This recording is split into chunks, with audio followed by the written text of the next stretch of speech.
at its thickest point, the mass point. Now we're going to mix up some silicone. This is Aero 28, sold through a company. I think they just sold though. It's on the cheat sheet. But this is a purple catalyzed tin-based silicone. You can see how thick it is. This is actually one of the thinner silicones that I use. It flows for a good long time. The catalyst is very thin, almost water thin, and purple, so you can tell when you've got a good mix. Ends up with molds that are slightly lavender. This is a 10-to-1 mix, as most silicones are. Now I'm zeroing out an empty cup on my scale.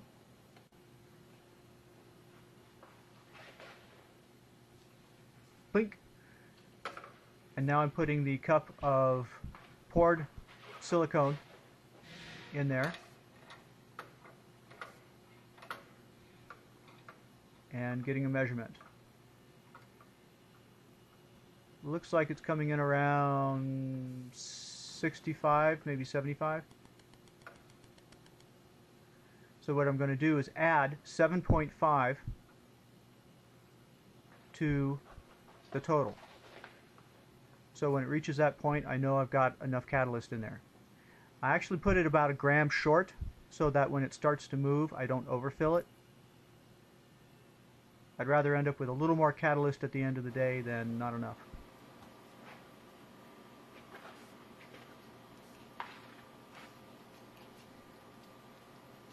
You can see how thin the catalyst is compared to the actual silicone.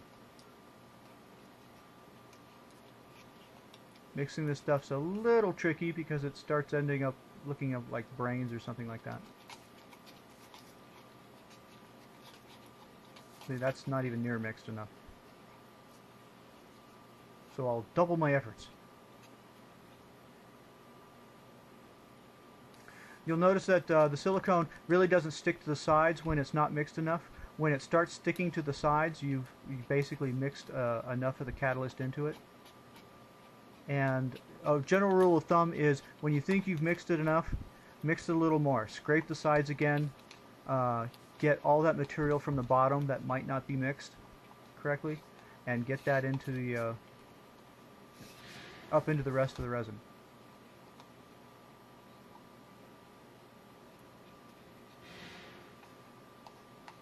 Time jump. Now that's a pretty even, I don't know if it shows too good on the screen, but that's a pretty good lavender color. You don't want to mix this just by eye because the difference between 10% and 15% might not change the color that much, and you're starting to get too heavy in the catalyst to make the mold crumbly after a period of time. This is going into one of our vacuum chambers. It's a fairly large one. This can do a 5-gallon pail. You generally want to have at least 3/4 of the cup empty so that the material can rise 3 to 4 times its original size. You can see it's starting to expand now because of the air that's mixed into it. If this were going up to the top of the cup, I would do what's called burping, or having a little inlet that I can kind of tweak to let air into it, to let that fall a little bit and then rise again so it doesn't flow over the top of the cup, which happens quite often. You have to keep your eye on these things.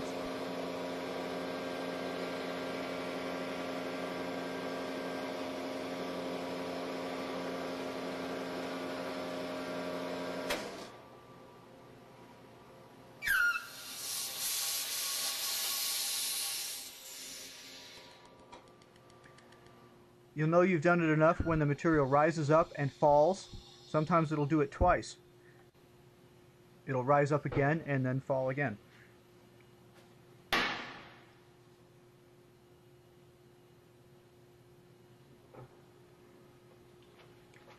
Taking it out of the vacuum chamber, you can still see most silicones will still look, even the clear ones, will look like they still have bubbles in there.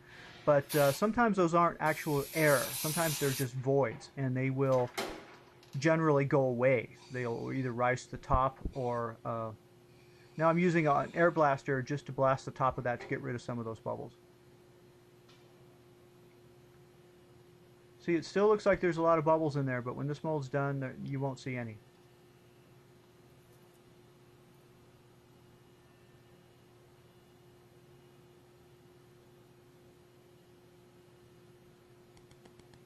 One thing you don't want to do is actually spoon out the stuff, because that will generate a lot more air back into it and negate what you did by evacuating it. So just let it pour naturally. Some people like to pour it from a high height so that some of those bubbles kind of pop on the way down. I'm pouring it along the side, letting it flow around. I'm not letting it completely cover the subject.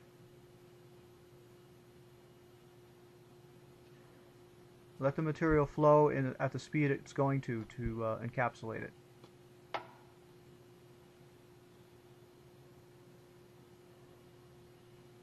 When I've got the thing almost full, then I will reach in a stick and actually start scooping out and helping the material out of the mixing cup. If you see streaks of unmixed resin, you can actually kind of stir them up as you're going, but right now the model is pretty well encapsulated, so I'm not worried about too much air going against the part.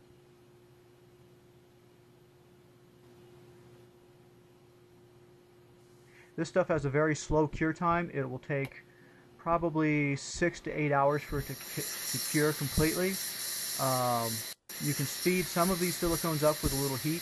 The platinum silicones definitely speed up with heat.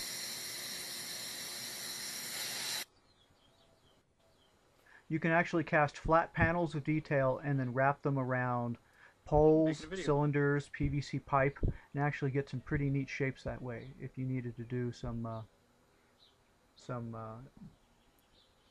original things. Here's an example of cutting apart a mold using the serpentine method. It's amazing that I do not cut myself during this procedure, but this part has the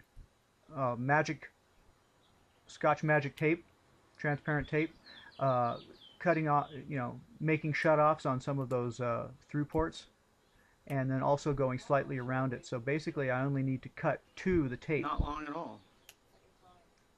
For it to come apart. You can see the serpentine cuts. They're actually like little angles. Not long at all. This is an example of the Shinichi silicone. It's a clear platinum based. It's one of my favorites. It's very good for clear resin if you wanted to shoot clear resin into these. Sometimes clear resins have problems with tin based molds. Yeah. Did you clean that first? Here it is coming apart like magic. And look, all 10. Yeah. So basically, here's the part. You can kind of see some of the tape that's left on it. The tape provided the shutoff so that the silicone did not go through, and so I don't have to cut each part of that. The back was fairly flat, so the tape went across it pretty well. And that was a metal part, and I've cast lots of those in various materials.